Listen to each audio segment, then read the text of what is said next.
why did he get killed? He's pro Seventh-day Sabbath. He's writing a book about it. Like he's had a lot of discussions about it in the past.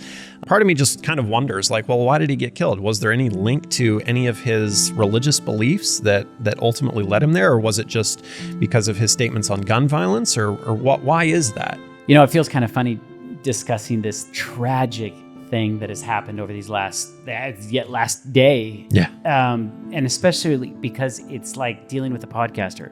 Yeah. And somebody that I've actually watched tons of his videos. How about you? Yeah, I've seen a good bit of his videos. I've followed him for a while, actually. So yeah, I mean, he really had a passion to get out there and talk about tough subjects. And, you know, it's something like this to happen in broad daylight in the public is just mind-blowing. Yeah, I think it's completely reprehensible, and I think the fact that the saddest thing about it is that his kids, which he has 2 kids from what I understand, and they're both very young. Were they there? From what I understand, they were, man. but I haven't confirmed that. But that's somebody told me that they were there, as was his wife, and I mean, that's so tragic. It is, you know? And you know, like it just doesn't even matter, like which side did this. It's just kind of tragic, and I hope people see that we should not be treating each other like this at all. But right. You know, we are more polarized than ever before. Yep. And, you know, ironically, even what he was discussing at the time that the bullet struck him was, I mean, eerie. Mm-hmm. Yeah. Well, the fact that, you know, he's leaving behind 2 kids and a wife, it's so sad that in today's political climate, you can have somebody who's killed simply for words. Right. And, you know, one of the things that I appreciate about his whole thing is that he was open to having discussions with people. Right. And so he would have people up, and he was actually really good at discussing with them, and he was often quite polite to them. Not 100% of the time, but a lot of the times he was like, oh, it's a great question, you know, and he would have open dialogue. And I think that's one thing that we should value. And that's apart from, you know, picking a political side. That's kind of separating yourself out from left versus right and just saying, as a whole, as a country, we should be having more conversations. And I don't think that conversations should lead to political violence like this. I mean, this was, in my opinion, and others have said it as well, this is a political assassination. Yeah, it really is. And to speak to the point that you just mentioned about him like being kind in the way that he responded, mm-hmm. He did have a knack to see through the emotional attachment to the way that yes. either of those questions were being framed, and he would kind of quickly throw that out on the table and be mm-hmm. like, you know, if this is what you're wanting to say, to like throw emotion into it, you know, then we can discuss that. But if you really want to have your question answered, let's deal with this, you know. Right. I thought that was a very gentle way to keep the conversation on track, not let it get muddy in the water. And yeah, what a sad situation that somebody felt like this was a better option. Right. Well, you know, I was working yesterday, and the news popped up on my phone. You know, somebody texted me about it, and I, along with, I'm sure, millions of other people, was immediately glued to the news as like, wow, like how could this happen? Especially in today's age where everybody has a cell phone, everybody has a video camera. And so there's multiple videos of the whole event going down, which, you know, you see this horrible graphic event. I mean, there's close-up video footage of it that I don't encourage anybody to go watch it, but there's close-up video footage of it happening. And so what a unique age we live in, where you can watch this kind of thing unfold real time and see it go down. And because I'm a medical professional, I can actually say that it's most likely that he did not suffer very much. It was very clean as far as that goes. Yeah. You know, with that many people around and hitting a target like that in such a way, it almost seems like it had to be someone that knew what they were doing. I mean, that just would be a really random good shot. That's probably 1 in 100 to be that far away. Well, you know, the thing is he was over 100 yards away for sure. Yeah. And there was no like initial shots. There wasn't like, oh, I missed the first couple and I kind of got my way to the right spot. He hit a very small target instantly, one shot, that's it. So whoever did it, had to have some experience. This wasn't somebody that went out yesterday and bought a gun for the first time and decided, oh, let's go see what I can do with it. Somebody had been planning this. And so, this whole discussion is actually in a background of violence here in the rest of society.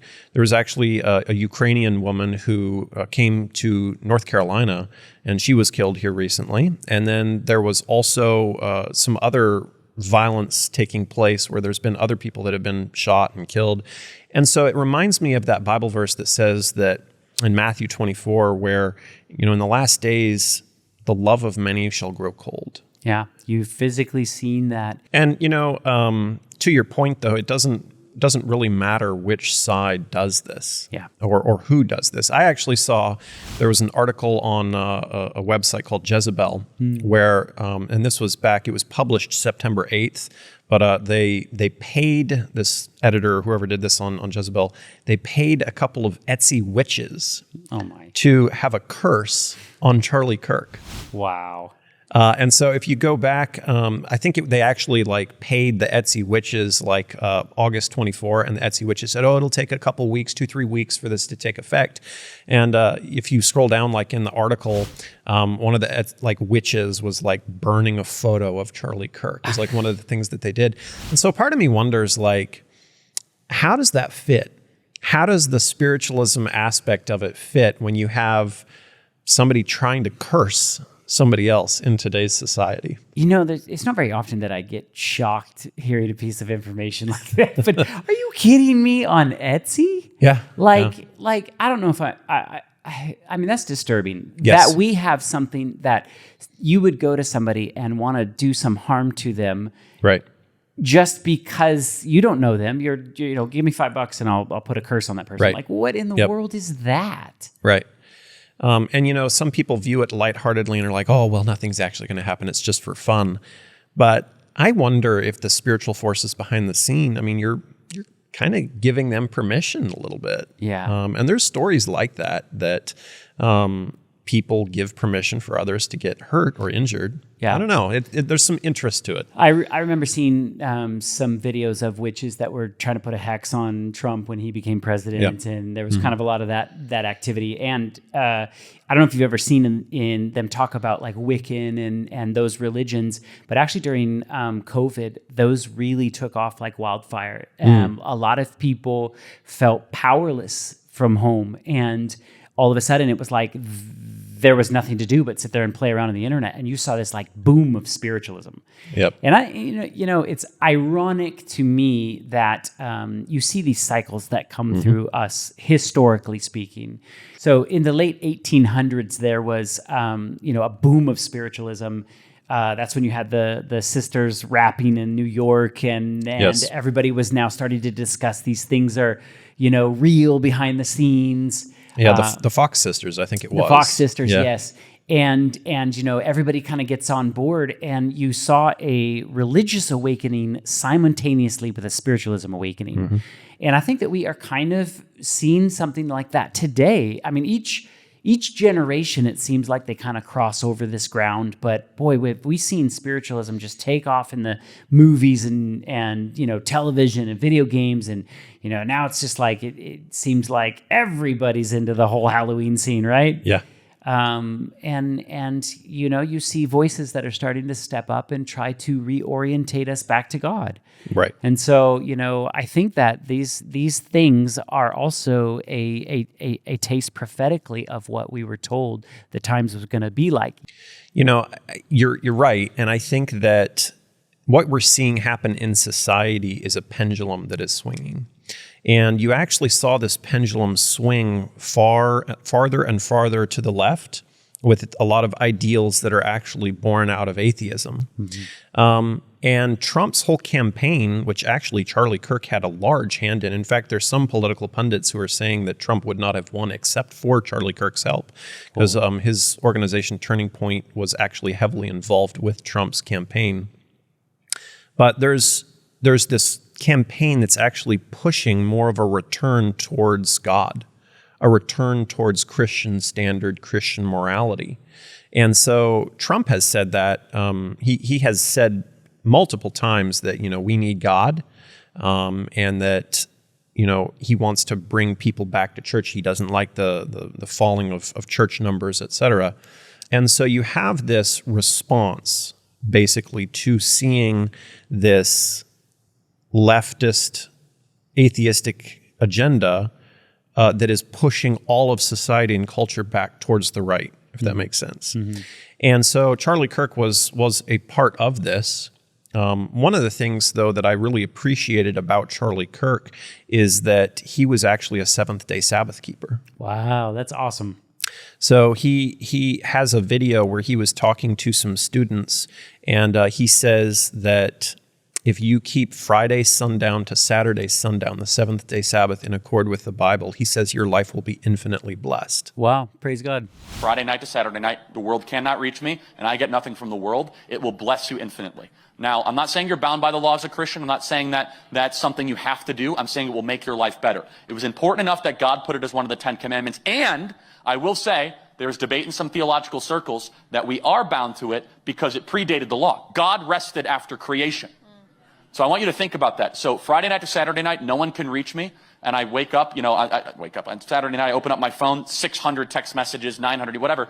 But it is the best 24 to 25 hours. And if every young person took a legitimate Sabbath from Friday night to Saturday night, I guarantee you, anxiety would go down, depression would go down, you'd actually spend time with people you care about, meaningful conversations would happen. So I challenge you, if you incorporate that in your life, there's no negative. And he actually was getting ready to release a book that was going to be released in December, specifically about keeping the Sabbath. Wow. Which I thought was really cool. That is really cool. I hope they still release that. I hope they do. And I hope that he was actually finished with it to where it would get released. So, I think that he was searching for the truth and he was wanting to bring people to God, which I think is admirable. Part of the movement that he was kind of associated with, though, is actually Christian nationalism, where basically, again, it's pushing society back towards the right, towards seeking God, basically. So he thought that we need Christianity back in the government, and the separation between church and state should not necessarily be there. Christian nationalism, yeah, it's basically a push towards how we need to return towards morality, basically. We need to return to God, and they believe that they should legislate the 10 Commandments, all 10 of them. So not just the last 6, which deal with our duty to our fellow man, but even the first 4. Which is really interesting because if Charlie Kirk really believed in the Sabbath, I mean, there is a lot of people, 90% of the Christian community doesn't adhere to a Friday night to Saturday night. Correct. And so that would be a very interesting rub if they're legislating to do something that there's Christians that don't believe that. And so that actually raises questions in my mind about, okay, he's pro Seventh-day Sabbath. He's writing a book about it. Like he's had a lot of discussions about it in the past.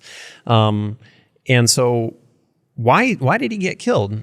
Part of me just kind of wonders, why did he get killed? Was there any link to any of his religious beliefs that ultimately led him there? Or was it just because of his statements on gun violence? Or what? Why is that? And I don't know if we'll ever really know the answer to that. And I'm not trying to push forward any particular view there. And I'm sure both sides are going to try to write that view. Yes. You know what I mean? So yeah, for sure.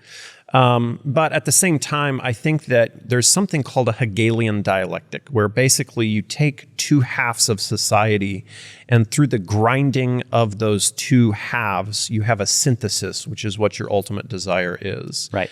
So part of me wonders, his death actually does not help the more atheistic side. It actually helps. A lot of people are going to view that and say, we need to go more back to God. Yes. I was looking on Twitter or on X after this event happened, and there was a lot of people on there that were saying, we need God. Yeah. We need to pray. Well, and that's something that I think, being a Christian ourselves, I would rally behind. Yes, we need God. I hope everybody has the desire to want to return to godliness. Right. But when you start getting into the ideas of we need to legislate this and now cause you to do these things, But let's just say your heart's not in it, but I don't want to go to jail, so I'm just going to do it. Right. Well, what's that going to do to the church with a bunch of people that are like not really wanting to be there, but they have to because the government tells them they had? It's hypocrisy. That's a recipe for disaster. Right. And I think that's why we saw. I think we're seeing the far pendulum swing, like you said, and starting to come back. I think it's very purposeful that it got pushed over there, that we're questioning whether we're even human. I mean, there was really wild ideas that people were trying to say, society needs to adhere to this. Mm-hmm. And I think that when you cause it crazy like that, and it's just crazy, if you're a, half-sane Christian, you're going to be like, we don't want that. Give us whatever. We're just not going to take that. Exactly. And that's when the whole thing starts swinging back the other way. And I believe that the devil's final masquerade is going to be of a religious order.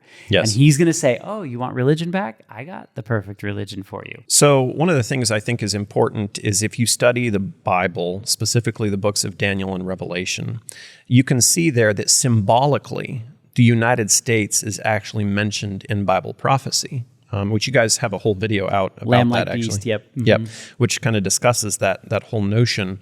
And I think that what we're going to face at the end times is actually a line in the sand discussion, mm-hmm. where you either follow God and what he says to the letter, mm-hmm. or you follow the traditions of man to the letter in place of that truth.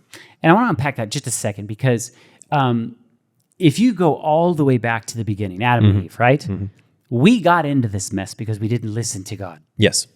And so it's like full circle. It's coming back around. And instead of an individual, Adam and Eve dealing with this, it's like humanity dealing with this. Right. And we're almost crossing back over the same thing, because every single Christian is going to agree with you on 9 of those commandments. Right. Every single one. Yes. I mean, I haven't met a Christian that's like, nope, it's totally cool to cheat on your wife or kill people. That's totally cool. Right. I have not met one yet. No. But when you get to the 4th commandment, remember the Sabbath day, right? Oh, well, we don't really need to keep that. And that was already fulfilled in Jesus. And that becomes this interesting, morality issue that's almost like this isn't a moral issue. And what's so interesting in relation to Charlie Kirk is that he was one of the lone voices that is kind of affiliated with the Christian nationalist movement who was saying we need to keep the 7th-day Sabbath, Friday sundown to Saturday sundown. Most of the other voices out there, I would say all the other voices out there that I have seen, are saying we need to legislate Sunday. And in fact, Project 2025, which if you look at, there's like an online tracker of how much of Project 2025 has been legislated, and most of it is being legislated or is in works basically to that. And you guys actually have a whole video about Project 2025 that's really interesting. Mm-hmm. But one of the snippets in there is that Congress shall amend the Fair Labor Standards Act to specifically pay people time and a half worked on Sunday, and it would default to Sunday. Mm-hmm. And so there's a proposal anyway to have this push towards we need Sunday rest. We were actually up at the inauguration of Trump, not necessarily there to try and support one side or the other, but we were actually up there specifically to talk about this whole where the country is heading, basically. Mm-hmm. And we were handing out a book up there. It's actually a history book called The Great Controversy. Mm-hmm. Love the book. And it actually talks about the history of the Protestant Reformation, basically for the last 2,000 years since Christ. And it's a really fantastic read. And if you guys can put a link in the channel description. Definitely will. To link it if anybody wants to get a copy of it. But we were handing out copies of it, and while we were up there, we saw Charlie Kirk in the flesh up there, and he was across the street from my brother. And somebody gave him A Great Controversy, and we watched. He put it in his jacket pocket. And that book also details the history of the Protestant Reformation and the battle that took place for hundreds of years between the Catholic Church and the Protestants. And one thing that's interesting is actually to watch Charlie Kirk's video where he actually gets into friendly little banter with Michael Knowles. You're familiar with Michael Knowles? I think so.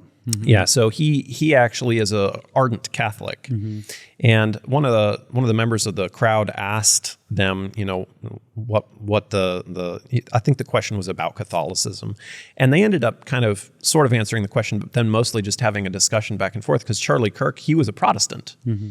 And Michael Knowles was trying to kind of argue the Catholic position, and was like, well, yeah, but you have to have somebody who's over everything, who decides everything, like a pope.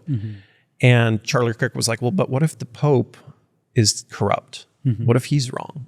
What do you do? Because you have somebody who's supposed to be inerrant, who's leading you astray, basically. And so he says that's when you get out and nail 95 Theses to the door, talking about Martin Luther's famous Charlie Kirk. Charlie Kirk was like, that's when you get out the 95 Theses and nail them to the church door. If the pastors disagreed, they'd go to an elder or a bishop or someone, right? You'd go to unless the someone higher bishop up is corrupted, and then you take it up higher. Yeah, and then maybe the Pope is corrupted, and we write 95 points of complaints and hammer them to a door and get back to the Word. And I mean this like non-sarcastically, but like, why should I care at all what that guy from Argentina has to say? Well, because you care what your pastor has to say. Yes, but if my pastor starts saying crazy things, I find a new pastor. So if your Pope starts saying crazy things, maybe he's not the Pope. And like, maybe that's a bad representation. As an evangelical who loves Catholics, I love that you're doing it, but let me just edit what you say. Here's the but. No, it's a big one. You didn't catch it, Michael. Yeah. Is that your goal should be to bring people to Jesus, not Catholicism. Yo, hold on. No. What's the difference? Hold on. I'm not saying that they're contradictory, but your goal should not be to bring people to a specific sect of Christianity. It is to bring people to the cross. You're saying to bring people to the fullness of the truth and the universal faith. Yes, but not the maxims of every Catholic dogma. No, I mean, for example, am I a Christian if I don't believe in Mariology? Well, we're talking about the fullness of the truth. We're talking about, but you still Am I a Christian if I don't believe in transubstantiation? You are a little confused if you don't. Okay. But you can have sincere. No, faith. it's fine. I think that bringing people to Catholicism is fine. Of course, great, terrific. But that is hopefully a means to the ultimate end. You exist to bring to people to Christ. Of course. But that is the goal. I'm just maybe being semantically, But think about this question: what happens when you want to bring people to our Lord? And what happens when there are disagreements over important things? I mean, we schism and say you guys got it wrong. Or we do a reformation. But so we're at Christmas right now. We're at Christmas time. We're talking about Saint Nicholas. Santa Claus. I'm talking about Jesus. And but I'm talking about Santa Claus. Before we talk about our Lord, but there's this story. These characters like Jesus. Let's focus on the main thing. Look, to be very clear, like 9 out of 10 of Catholic dogmas evangelicals hold. 9 out of 10, right? Yeah. And that is why I believe Catholics are Christian, even though you don't give me that same sort of charity. I would. No, I'm giving you a hard time. And I mean that. Again, if you are a Catholic who loves Jesus, therefore, and I know that, I believe that there are personally some fundamental issues with, like I say, Mariology, transubstantiation, which we're not going to get into. But the biggest one is the papacy. I can't get over the idea of this Marxist who calls himself the head of your church being a representation of Christ our Lord. I mean that as someone who loves the Catholic impact on the world, that says it openly, and by the fruit you will know it, and you have very Marxist fruit. And so you had somebody in Charlie Kirk who was Protestant. Mm-hmm. He did not agree with the Catholic Church. Mm-hmm. And so it's sad to see someone like that have their voice silenced, just from that side of it, taking the political side of it out. Yeah. And just looking at it from a religious standpoint, it's sad to see his voice silenced as a result of that. And my heart goes out to his family and those who are affected by it. Yeah, I as I kind of saw some of the news clips yesterday, I'm not sure that I've actually seen anything like that. like on national television, like you said, with so many angles and video clips that people had taken personally and put them on the internet. And it's like, what a tragic thing, because I mean, the families are, no doubt seeing these things as well. I would hope that they'll stay off the internet for a while, but I don't know how you could avoid that. And if I thought about that in my own life, if my own family member was put in that position or something like that, you just get like traumatized again and again and again. Violence, I don't believe, is ever been God's way, to be honest. And, some people will argue, yeah, but he told, the Israelites to take these people out or whatever. And, you have to look at these things in context and understand why would God even make a judgment call like that. But you hit on it right there, that word judgment, because God can read the hearts of those who are against him. That's right. And he knows if they're going to have a tendency to good or to evil or to what, right? Yep. And so when God commanded the Israelites to go and kill this group of people, he could read their heart. Right. Can you and I do that? No. And so can we ever condone violence where we decide in our own self, like, oh, I think this person deserves to die? Right. I don't believe that we can. Same with me. I don't necessarily ascribe to that. That's something that belongs to God alone, I feel. Right. And there's so many variables with complex things that you read in the Bible, and I appreciate God's honest portrayal of what's happened in the Bible. If you think about it, like he was trying to hide something, then he wouldn't put those details in there, right? Right. And you can really dive into that, but it really, like you said, is so sad that his voice got shut off, and especially someone that was out there just wanting to orientate people back to God. Well, we'd actually been given a contact to one of his people that was part of his team. And so our plan was to try and discuss with them and actually eventually have him on our podcast, which is Heritage of Hope. Heritage and Hope Ministries. And Hope. That is an awesome channel. If you guys haven't checked them out, a lot of historical, amazing stuff. Did you learn Latin as well as your brother? I've learned a little bit how to read it, but I would not say I'm an expert in Latin. His brother's like taught himself how to read Latin and has read through all these documents. You guys should check that out. It's awesome. But we were actually hoping to have him on to discuss the Sabbath further and kind of show him some of our research actually about the Sabbath, because he's writing a book about the Sabbath. Yeah. He's discussing the Sabbath. And so we were hopeful to have him on our podcast so that we could say, listen, there's actually more research than you even know that's not widely shared about how there were Christians that kept the Sabbath throughout the centuries. Yeah. You see, actually, I know there's illustrations in Africa of people keeping the Sabbath. There's a lot of cultures around the world have had those, kind of writings on the walls or whatever. So it's not just isolated to us here in the end, or the Jews just right there. I mean, right. This is something that I believe that God wrote it in stone. There's a reason why he wrote it in stone. Right. And actually that's one of the things that we've been doing on our channel actually is discussing the Sabbath, but also discussing it with some of these Christian nationalists. We actually had an episode recently where we had Douglas Wilson on. Now, Douglas Wilson is a prominent Christian nationalist. He's been on with Tucker Carlson. He's, Secretary of Defense Pete Hegseth has been, talking about him, that type of thing, very well known. And we had him on our channel and we discussed the Sabbath and Sunday laws and this whole Christian nationalist movement. He basically reaffirmed that, yes, they do want to seek legislation to impose a law that would, basically make people close their shops, stop working on Sunday. And we believe that that is that line in the sand distinction that's going to be at the end of time. Are we going to follow what the commandment says explicitly? 6 days shalt thou work, that the seventh is the Sabbath of the Lord thy God? Or are we going to follow the traditions of men, which changed quite a while after Christ's death and crucifixion and resurrection? Right. And, we have history of Sabbatarians, Seventh-day Sabbatarians, keeping that Sabbath for the last 2,000 years. Almost every single century, we have a particular author that talks about how, even the peasants would keep the seventh day. We actually just got an old book that we're going to be discussing further about the Waldenses, who were known seventh-day Sabbath keepers for a long time. Yeah. I love the argument that it begins with the word remember. Yes. I just think that's, I mean, you really have to take a look at that and be like, so why would you put that? Like God's not like, remember not to cheat on your wife or remember to honor your mother and father, right? Did God see through time that Satan would think to change the times and the laws and those things that are written in stone?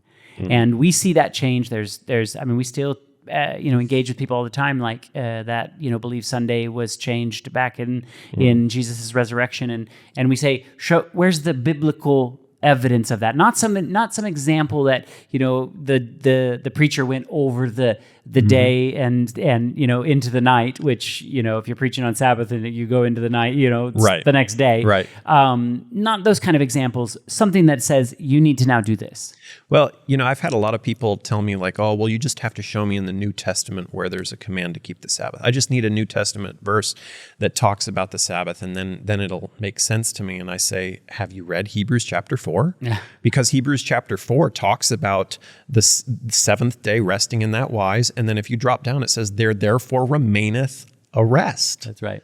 And so we know that Paul's pretty clear there. That whole chapter, if anybody's on the fence about Sabbath versus Sunday, read Hebrews chapter 4. It's in the New Testament. Just read it with an open mind, and you'll see that it's right there. Yeah. All of these things that really kind of tie back to God's government, right? There's all these parallels that God's government shares. I mean, almost everything that God does, like it has some spiritual truth to a deeper truth, right? You can take a look at the sanctuary message that Moses built, the sanctuary that was a pattern after the one that's in heaven, right? And God gave him very specific things. Follow this, make this, don't deviate from what I'm showing you, right? Yes. Because those teach spiritual concepts. Yep. And just the way that we need to come to God and bring him, realize that we need a savior. I mean, that's the whole bringing the lamb into the courtyard. There's one door that you get in there and, you sacrifice that lamb, and then you come to the laver, which we know represents baptism. And then, the priest would then go into the holy where it was like the incense and the showbread and the 7-branch candlestick. And we know that the incense is like the prayers mixed that go to heaven, and the showbread is really the word of God, right? I'm the bread of life. And the 7-branch candlestick is your witnessing, right? So it's the experience that God wants to have with the Christian. Right. Prayer, Bible study, and witnessing. You need to go out and tell people what you have learned about God. That's the only way, right? And when you look at history, this is why I love the Great Controversy, the book that you're talking about. If you guys haven't read this book, you need to pick this book up, because it goes through and shows you how Satan kind of perverted those things in life. Yes. Took those articles out. Almost the light of God's word was almost snuffed out when it was put in a language that no one else could read, right? And throughout history, God reinstated all those articles to the point where we come back to the end of time, and where is the experience of man supposed to be? It's supposed to be God writing his laws on our heart. Those things. And so what's in the most holy place? The 10 Commandments. Right. And God has now brought us back into a relationship with him, because if you look at the sanctuary system, it's that we got kicked out of a relationship in the Garden of Eden. We couldn't have that close connection, but God didn't leave us there. He said, I'm going to make a pathway for you to come back into a relationship with me. And this is something that I believe is strongly connected to the Sabbath. Right. And the reason why, do you listen to God and do what he says because God said it? Or do you come to God and say, well, everybody else is doing this over here, and I don't want to be the one weird guy that's not doing that, so I'm going to go along with what everybody's telling me over here? Or do we actually say, it doesn't matter if everybody's over there doing whatever. God said to do this, I'm going to do that. One thing while you were saying that made me think is that Charlie Kirk, in his discussion with Michael Knowles, he actually referenced nailing 95 Theses to the door of the Wittenberg Church, which is what Martin Luther did. And actually, one of the things that we do with our ministry is we actually buy old books from the Protestant Reformation that actually talk about, this Reformation that took place, the steps that were taken to return to the Word of God. And actually, one of the books that we just just purchased, it still hasn't arrived yet, but it's being shipped over from over in Europe, is actually a book by Martin Luther it was printed after he died, but it contained his work, and in it actually talks about one of the things that a lot of people don't realize is later in his life, even Martin Luther started to see the truth about the seventh-day Sabbath. Wow. And so we're getting that actual book Yeah. that's from the 1600s that discuss, or actually 1500s, that discusses this. And so it's exciting to see that Martin Luther, he was continuing to make strides to return to the truth throughout his life. Yeah. He wasn't a perfect man. Right. And it took him a while to get there, but he was making steps and trying to further his walk with God and take in as much truth as he could. And so I'm excited that when we get that book, we'll have to show it and discuss it. But Yeah, I love it. yeah. Please do. But to have, Charlie Kirk referencing that's what we're talking about, that Protestant Reformation. And that's what Charlie Kirk believed in, is the Protestant Reformation and keeping the seventh-day Sabbath. And I think that's really cool. And I'm sad to see that is gone. Yeah. Yeah. I think God has still come. Let us reason together. Yes. Like let's talk about this. And we need to talk. Since when did we ever get into some kind of political situation that we can't even talk to each other? Right. You know what I Right. mean? And I think that's what saddens me the most, is it's like, we need to grapple with some of these things. We need to have discussion.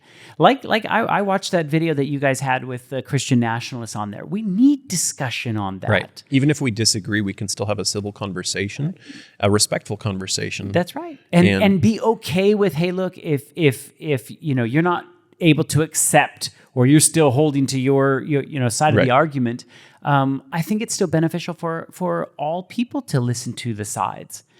Well, and we were clearly disagreeing with Douglas Wilson when we had him on our channel, and yet we had a very respectful conversation.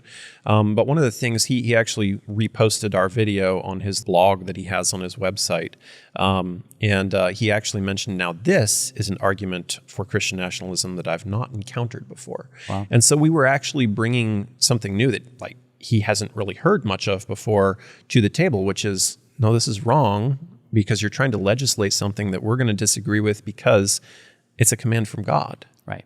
And I think that's important, that we stand for the truth in that regard.